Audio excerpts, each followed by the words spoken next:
새해 복 많이 받으시기를 바라고요. 새해에도 복이신 하나님과 늘 동행하는 우리 모두가 될 수 있기를 주의 이름으로 축원합니다.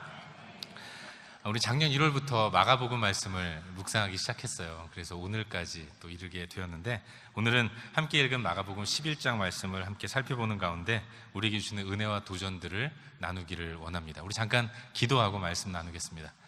좋으신 아버지 하나님, 하나님의 좋으심을 인하여 주님을 찬양합니다. 새해를 주시고 또 새 시간들을 주시며 새 꿈과 소망을 주신 것 감사한데, 오늘 또 귀한 주의 날을 맞이해서 예배할 수 있도록 하시니 감사합니다. 주의 말씀이 필요한 하나님의 백성들이 머리를 숙였사오니 우리 가운데 말씀하여 주시고 이 말씀 붙들고 승리할 수 있도록 역사하여 주시옵소서. 부족한 자가 주의 말씀을 전합니다. 부족한 자의 부족한 모습들은 십자가 뒤로 숨겨주시고 오직 주의 능력과 영광만이 나타날 수 있도록 은혜를 베풀어 주시옵소서. 예수 그리스도의 이름으로 기도하옵나이다. 아멘. 함께 읽은 본문 말씀은 구속사적으로 볼 때 굉장히 의미 있는, 엄청난 의미를 가지고 있는 말씀이라고 얘기할 수 있습니다. 바로 예수님의 예루살렘 입성을 서술하고 있는 내용이기 때문에 그래요. 우리 얼마 전에 성탄절을 맞이했지만 예수님이 이 땅에 오신 이유가 뭡니까? 하늘 보좌를 버리시고 육신의 몸을 입고 이 땅에 오신 예수님, 왜 예수님이 이 땅에 오셨는가? 그것은 바로 십자가 대속의 죽음을 치러내시기 위해서 그러신 거예요. 죄와 허물로 인해서 영적으로 완전히 죽은 나, 영원한 지옥에서 소망 없이 살아가는 당신의 백성들, 바로 저와 여러분, 우리 모두를 위해서 예수님은 하늘 보좌를 버리고 이 땅에 오셨습니다. 우리 가운데 영원한 생명을 회복시켜 주시기 위해서 이 땅에 오신 분이 예수님이시죠. 우리 가운데 에덴의 풍성함을 다시 회복시키기 위해서 이 땅에 오신 분, 그분이 바로 예수 그리스도이신 거예요.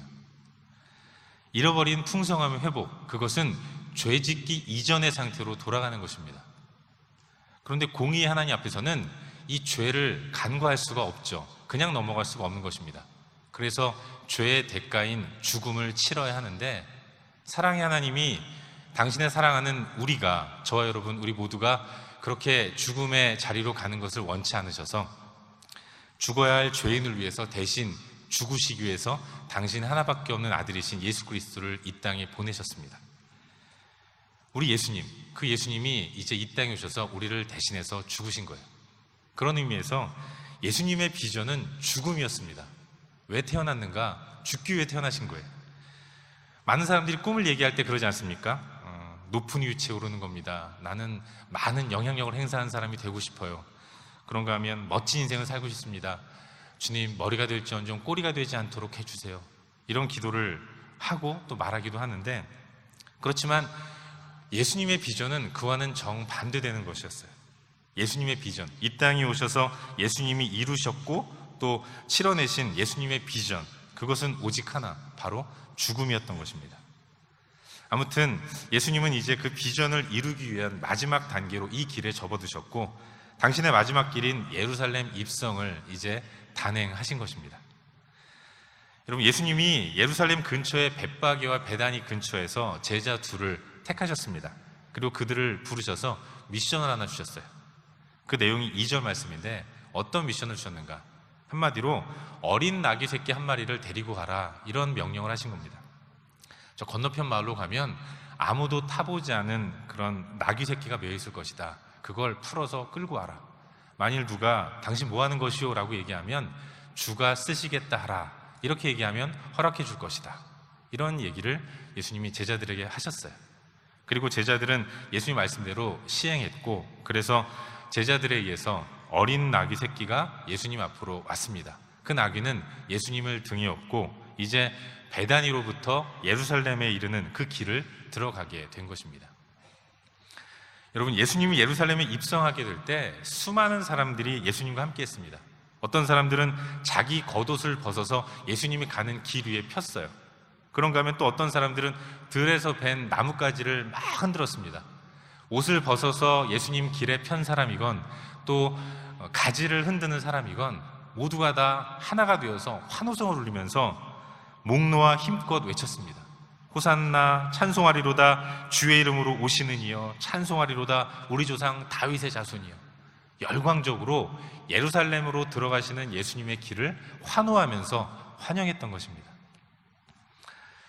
그리고 예수님은 이제 그렇게 예루살렘으로 들어가셔서 제일 먼저 성전에 가셨죠. 그리고 성전을 둘러보신 이후에 저녁이 되자 성전에서 나오셔서 원래 머무시던 베다니로 다시 돌아가셨습니다. 그리고 이튿날 아침에 베다니에서 다시 길을 나서신 예수님이 아침에 허기를 느끼셨어요. 근데 마침 그때 잎사귀가 무성한 무화과 나무 하나를 발견하셨습니다. 그래서 다가가셨죠. 하지만 그 나무에는 열매가 없었어요. 열매를 기대하고 찾아간 나무에서 아무런 열매도 얻지 못하셨던 예수님. 그래서 예수님은 이 무화과 나무를 저주하십니다. 이제부터 영원토록 사람이 너에게서 열매를 따먹지 못하리라. 이렇게 선포하신 것이죠. 그리고 이런 선포가 실제로 이루어졌습니다. 제자들이 다음날 아침에 그 무화과 나무 아래를 지나가는데 그 나무가 예수님에 의해서 저주를 받은 그 나무가 뿌리째 말라있는 것을 목격했어요. 그래서 그걸 예수님께 얘기하자 예수님은 당신의 말씀이 이루어진 이걸 통해서 하나님을 믿으라라고 말씀하시면서 제자들에게 믿음을 가르치십니다. 그리고 이걸 통해서 기도에 대한 가르침을 주시는 거예요. 기도란 믿음으로 하는 것이다. 그리고 믿음으로 기도하는 것이라면 반드시 응답되는 것이다. 이런 가르침을 제자들에게 준 것이죠. 이것이 오늘 이 아침 우리가 살펴보고자 하는 본문의 전체적인 내용이에요. 그리고 이 말씀을 가지고 오늘도 한 3가지 정도 함께 묵상하는 가운데 우리 가운데 각자 저마다 성령께서 주시는 그런 은혜들을 얻기를 원합니다. 사랑하는 성도 여러분, 오늘 본문이 소개하는 핵심적인 줄거리 가운데 하나는 예수님이 예루살렘에 입성하셨다는 거예요. 그리고 예수님이 입성하실 때, 예루살렘으로 들어가실 때 많은 사람들이 자기 겉옷을 펴서 그 길에 깔기도 하고 또 들에서 벤 나뭇가지를 흔들면서 열광적으로 호산나 호산나 환호하면서 환영했다는 겁니다. 열정적으로 예루살렘으로 들어오신 예수님을 환영하면서 기쁨으로 주님을 맞이했어요. 그런데요, 사실 사람들의 환호와는 다르게 이 사람들의 환호와는 어울리지 않는 모습이 예루살렘으로 들어가시는 예수님의 이 외적인 모습이었습니다. 여러분, 저들이 예수님을 향해 외친 구호는 호산나였습니다. 호산나. 호산나가 무슨 뜻입니까? 대부분의 교회들은 호산나라는 이름을 가진 성가대가 있어요. 우리 교회도 삼부예배 성가대 이름이 호산나인데, 이런 아름다운 이름을 가진 호산나, 이 말의 의미는 구원하소서라는 뜻입니다. 히브리어로 호시아노라고 발음하고 이걸 헬라어로 음역을 하면, 발음을 바꾸면 호산나가 되는 것인데, 이 말의 의미는 지금 우리를 구원하소서라는 뜻입니다. 바로 지금 나를 구원해 주십시오. 이 뜻을 담고 있는 것이 호산나라는 단어의 의미예요. 여러분, 사람들이 예루살렘으로 입성하는 예수님을 향해서 호산나 호산나 외쳐댄 이유가 무엇입니까? 호산나의 의미가 지금 우리를 구원하소서라는 것이라고 한다면 저들에게는 정말로 구원이 필요했던 것입니다. 헤어나올 수 없는 탄식과 절망과 슬픔이 그들 가운데 있었어요. 로마의 압제에서 허덕이는 괴로움, 나라 잃은 서름, 늘 배고프고 늘 괴로운 이 현실, 이 지긋지긋한 현실이 그들은 너무 힘들었고, 그래서 그 상황에서 벗어나기를 원했던 것입니다. 그래서 나귀를 타고 예루살렘으로 들어오시는 예수님을 향해서 호산나 호산나 외쳤던 것입니다. 나를 구원해 주십시오. 지금 당장 나를 구원해 달라는 그런 열망이 예수님을 향해 환호하는 그들의 마음 가운데 있었다는 거예요. 하지만 그런 소망을 받아내셔야 할 예수님의 모습은 어떤 것이었습니까? 우리 예수님은 어린 나귀 새끼를 타셨어요. 한 번도 사람을 태워보지 않은 그런 미숙한 나귀, 자기 등에 올라탄 사람의 무게를 감당할 수 없어서 이렇게 저렇게 비틀거리면서 기우뚱거리는 모습. 여러분, 예수님이 나귀를 타고, 어린 나귀 새끼를 타고 예루살렘에 들어가신 모습을 한번 상상해 보십시오. 얼마나 볼품없고 얼마나 우스꽝스럽겠습니까? 요즘 말로 하면 그래도 왕인데 전문용어로 가오가 안 서는 거예요. 그런데도 주님은 그걸 탔다는 것입니다.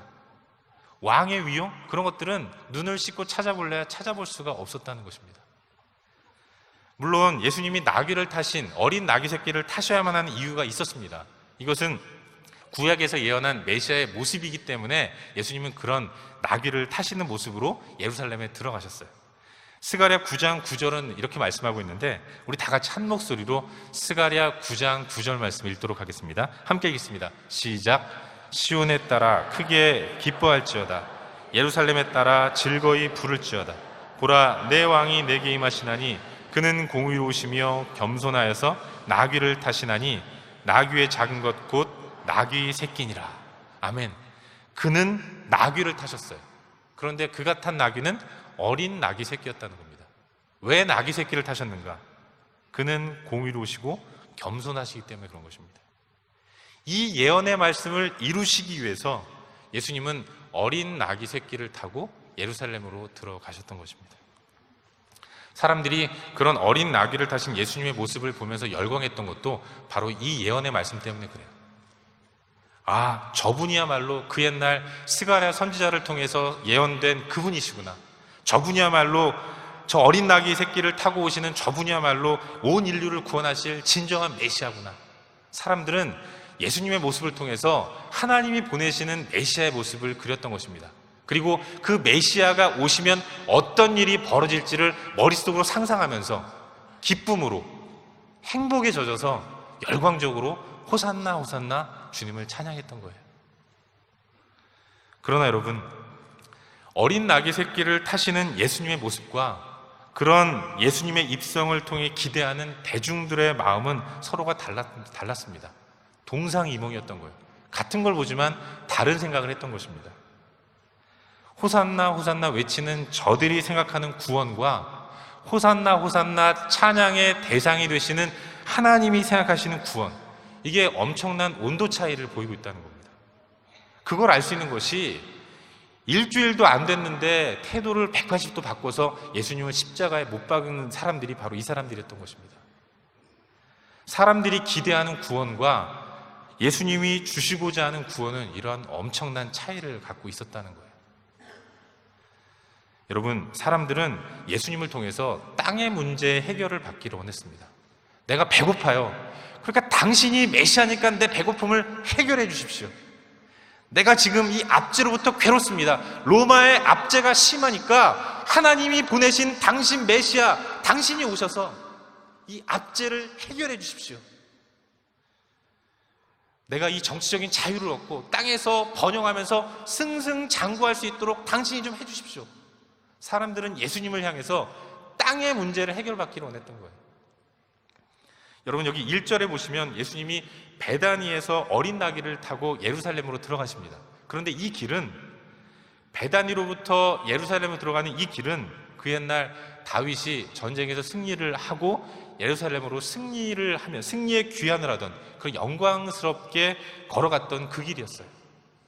저들은 예수님을 통해서 다윗의 모습을 발견한 겁니다. 그 옛날 영광스러웠던 다윗의 시대, 저분이야말로 그 영광스러운 다윗의 시대를 다시 회복할 것이다. 그래서 저들은 열광하면서 박수와 환호를 보내면서 예수님을 향해 호산나 호산나 외쳤던 거예요. 하지만 예수님은 그렇지 않으셨죠. 우리 예수님이 공생의 3년 동안 사람들에게 보여주셨던 모습은 그것과는 정반대의 모습이었습니다. 성공, 번영, 부유함, 이런 것들과는 정반대의 모습이었어요. 내 하는 말이, 야, 가난한 자가 복 있는 거야. 줄이고 목마른 자가 복 있는 거다. 핍박받을 때가 좋은 거다. 네, 이런 말씀을 하셨습니다. 그런가 하면 좀 잘 나가는 모습 보여주셔야 되는데, 인자는 머리 둘 곳 하나 없다. 집도 절도 없이 돌아다니기만 하신 분이 예수님이셨어요. 여러분, 주님이 우리에게 주시고자 하는 구원은 땅에서의 구원이 아니라 영원한 하늘에서의 풍성함입니다. 그게 주님의 약속이었어요. 주님이 우리 가운데 약속하신 것은 이 땅에서 잘 되는 것, 그것이 아니라 저 하늘나라에서 영원한 하나님의 백성으로서 천국의 풍성함을 누리도록 만드는 것, 주님은 그걸 약속하셨습니다. 그럼에도 불구하고 그런 영원한 하늘의 세계에서의 풍성함을 주시기 위해 이 땅에 오신 그 예수님을 향해서 사람들은 끊임없이 땅에서의 문제만 해결해달라고 떼를 쓰는 것입니다. 나 그러려고 온 거 아니다. 나 그런 사람 아니다. 계속 말씀하셔도 예수님 아니잖아요. 내 문제 해결해 주실 수 있잖아요. 그러면서 계속해서 땅의 문제만 해결해 달라고 떼쓰다가 예수님이 끝까지 안 해주시니까 이제는 태도를 바꿔서 예수님을 십자가에 매다는 이런 엄청난 일을 한 것입니다. 사랑하는 여러분, 이걸 통해서 우리가 생각해 보아야 할 것이 하나 있어요. 주님을 따르는 여러분의 기대. 새해를 맞이했는데 주를 믿고 주를 신앙하면서 주님을 따르는 여러분은 왜 예수님을 따르고 있는가? 우리 자신을 한번 돌아보았으면 좋겠습니다. 사실 우리가 주님에게 기대하는 것과 주님이 우리에게 주시고자 하는 것이 다를 때가 많아요.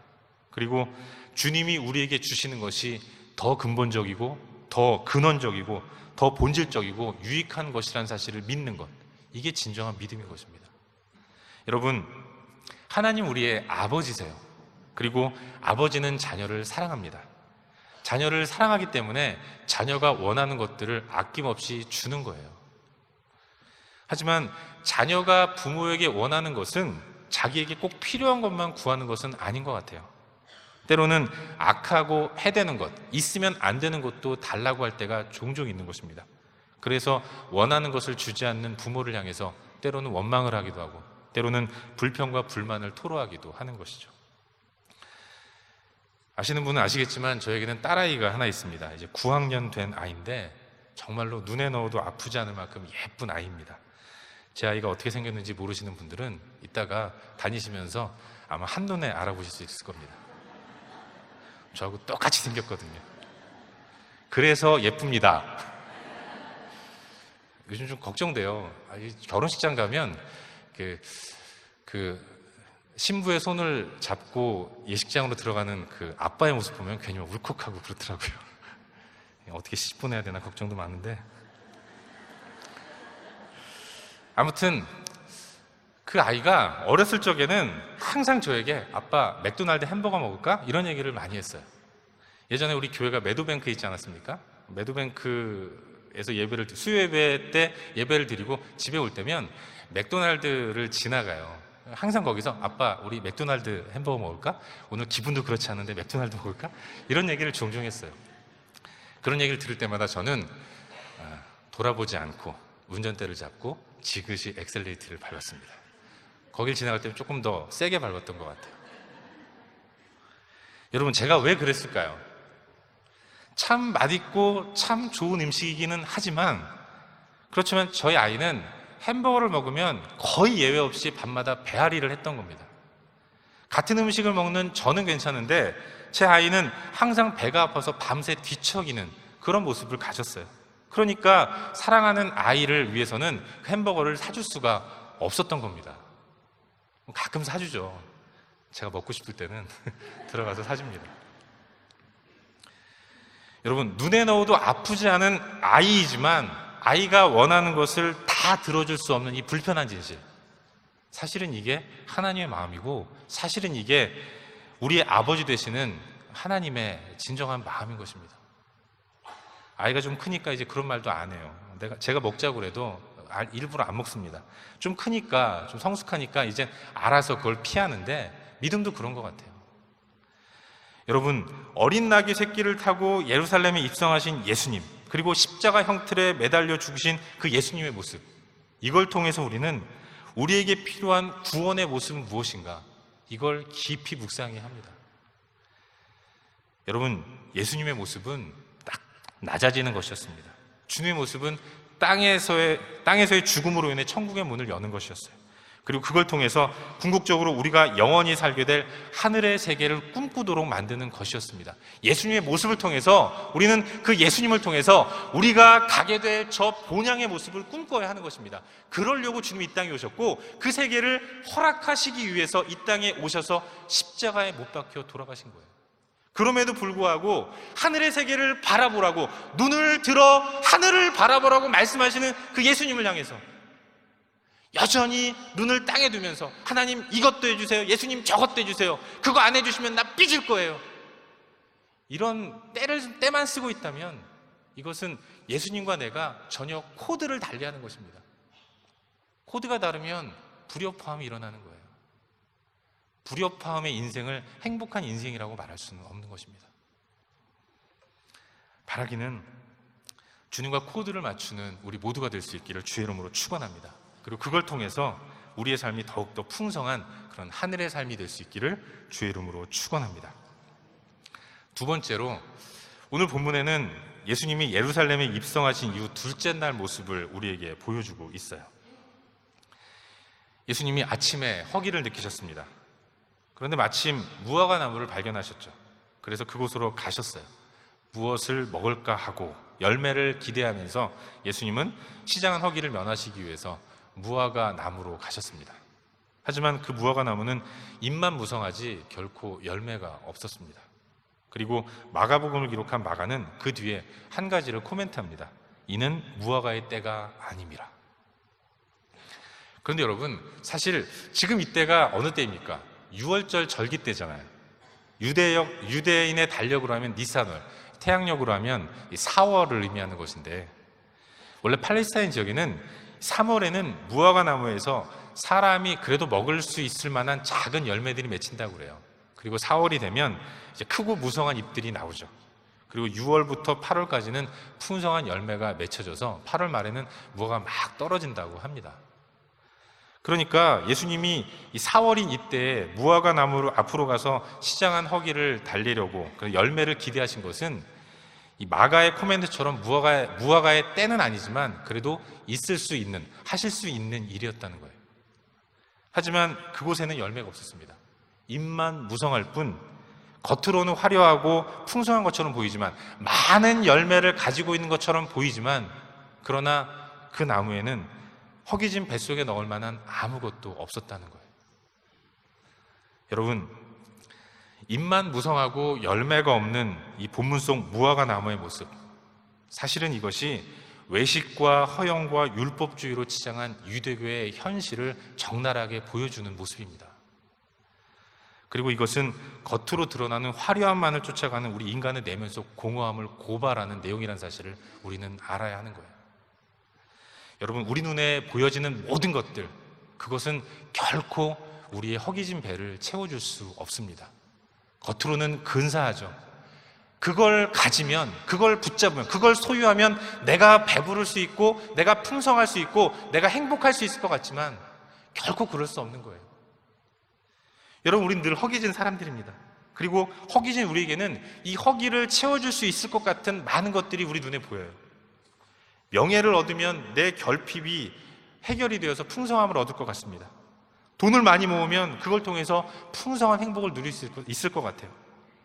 열정적인 종교생활, 교회도 가고 절에도 가고 또 이슬람 사원에도 가고, 부활절 크리스마스 땐 교회 오고, 4월 초파일엔 절에 가고, 라마단 기간엔 사원 가고, 또 교회에서도 뭐 이 일 저 일 막 하면, 그러면 그렇게 열심히 정신없이 종교적인 생활에 매달리면 그 안에서 내 안에 있는 결핍이 해결되는 가운데 배부름과 만족을 얻을 수 있다고 생각을 해요. 하지만 그 모든 것들이 사실은 다 이 본문 속 열매 없는 무화과에 불과하다는 사실을 우리는 기억해야 하는 것입니다. 끊임없이 뭔가를 기대하면서 찾아가지만 아무것도 거기서는 얻을 수 없는, 그건 허상에 불과한 것입니다.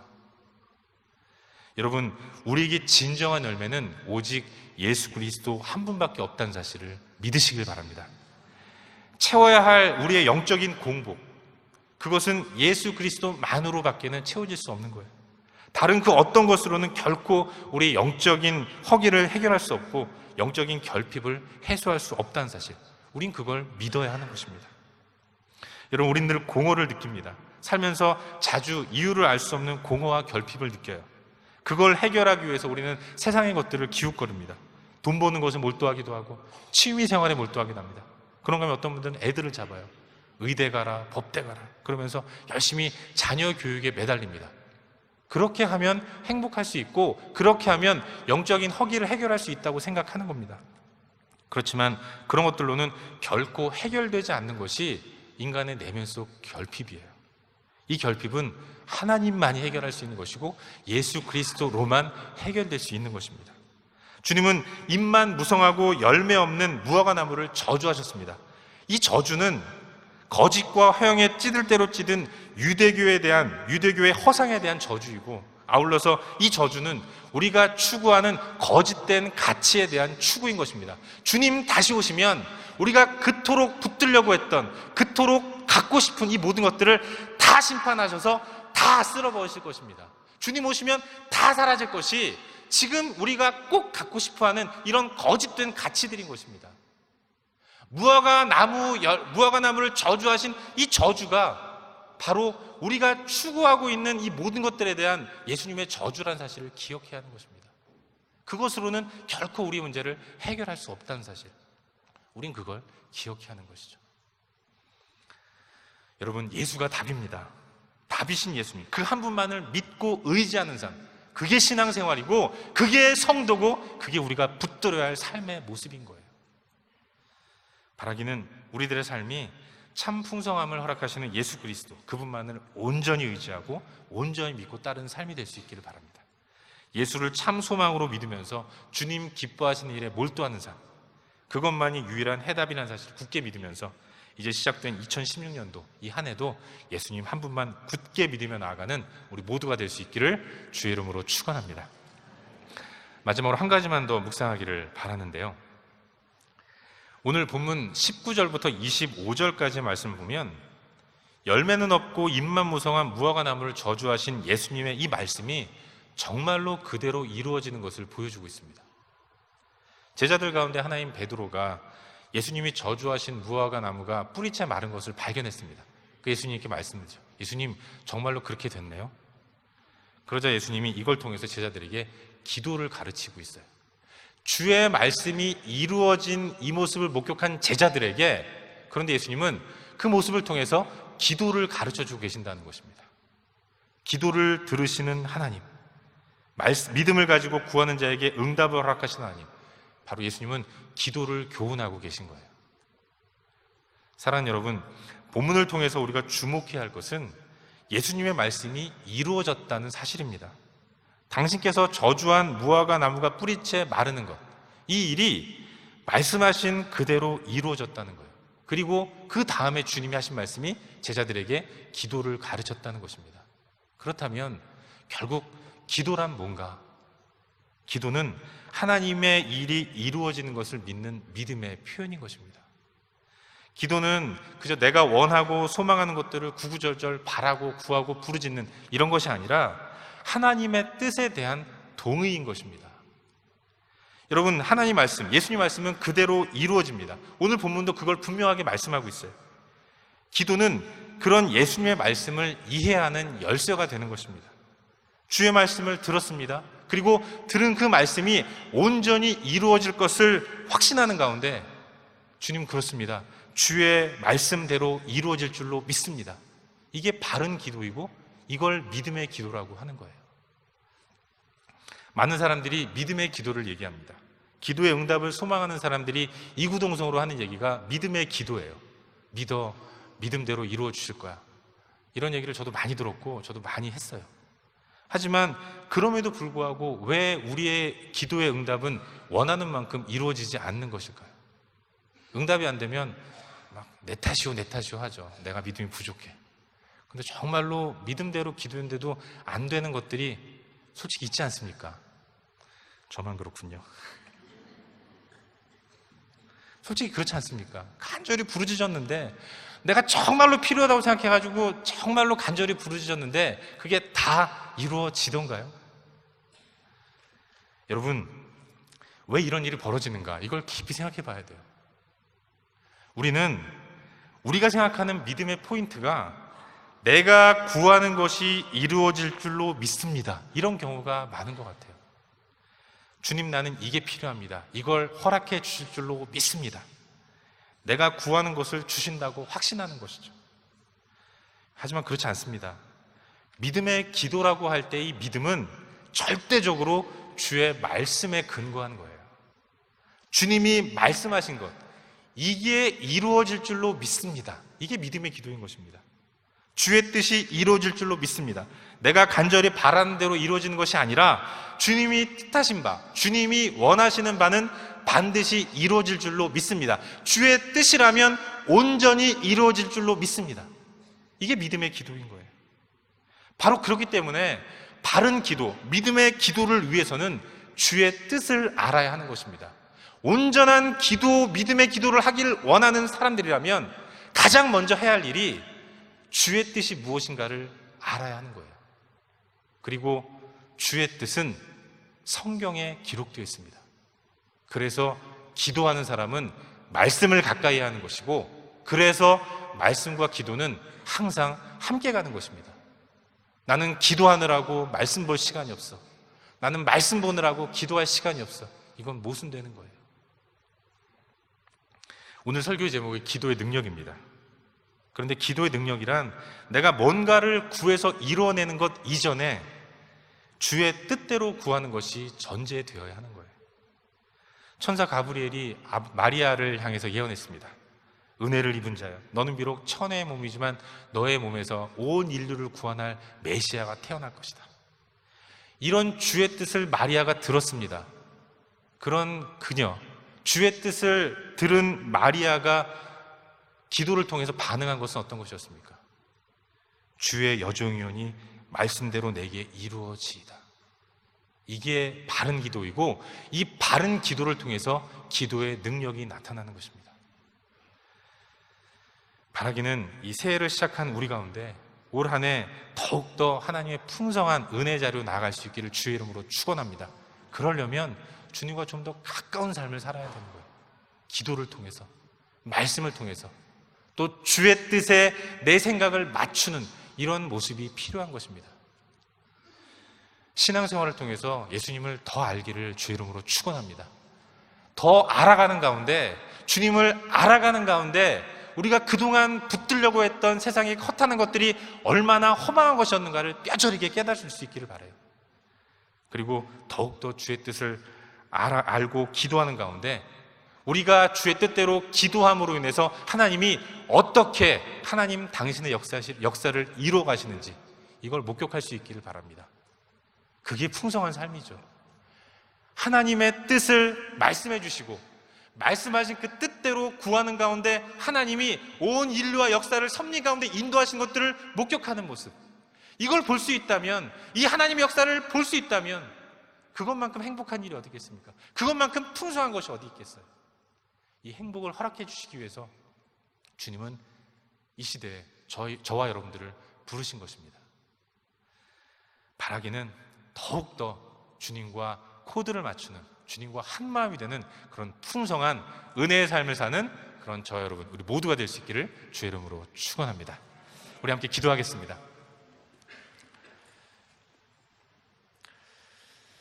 우리 시간 조용히 눈을 감고 들은 말씀을 기억하면서 주의 은혜의 자리로 나아갈 수 있었으면 좋겠습니다. 말씀을 기억하면서 함께 기도의 자리로 나아갔으면 좋겠어요.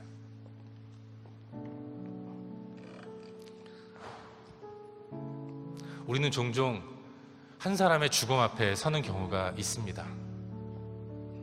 지난 주간에도 사랑하는 어떤 한 분이 하나님 곁으로 가셨어요. 그는 영원한 하늘의 세계 본향으로 돌아가셨습니다. 그가 이 땅에 산 세월은 65년이었어요. 영원한 세계를 사는 하나님의 백성들에게는 이 땅에 사는 그 세월은 점에 불과한 것입니다. 그런 세상을 사는 우리 가운데 주님이 말씀하시는 것은 눈을 들어 하늘을 보라는 것입니다.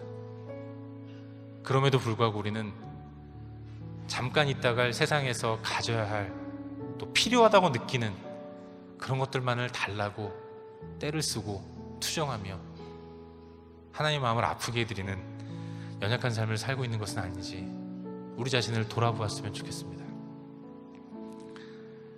여러분, 이 시간 우리 결단하며 기도했으면 좋겠습니다. 하나님, 내가 올 한 해 신앙 생활을 통해서 더 주님을 알기로 원합니다. 더 하나님을 알기로 원합니다. 더 주 앞에 엎드리기로 원합니다. 풀은 마르고 꽃은 시들지만 영원히 드러날 하나님 말씀, 그 말씀 붙들고 살아갈 수 있도록 나를 붙들어 주십시오. 그리고 그걸 통해서 주님과 더 친밀한 삶, 더 풍성한 삶을 살 수 있도록 나를 붙들어 주시옵소서. 주님과 한마음이 되는 삶을 살 수 있도록 나를 붙들어 주시옵소서. 이 시간 우리 자신을 위해서 이 시간 말씀 기억하면서 한 목소리로 함께 기도하겠습니다. 함께 기도합시다. 거룩하신 아버지 하나님, 이 시간 전능하신 아버지 하나님을 의지하며 나갑니다. 눈을 들어 하늘을 바라고 말씀하시는 그 하나님의 말씀을 의지하며 나갑니다.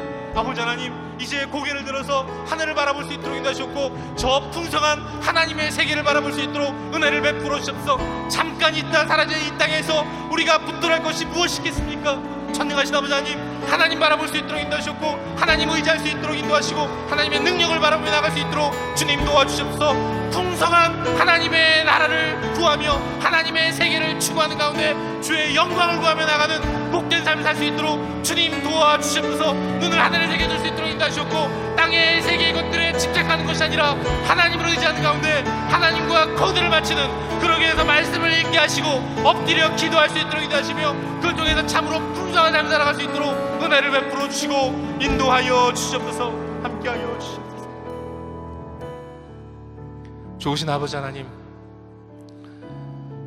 우리가 눈을 들어 하늘의 세계를 바라보기를 원합니다.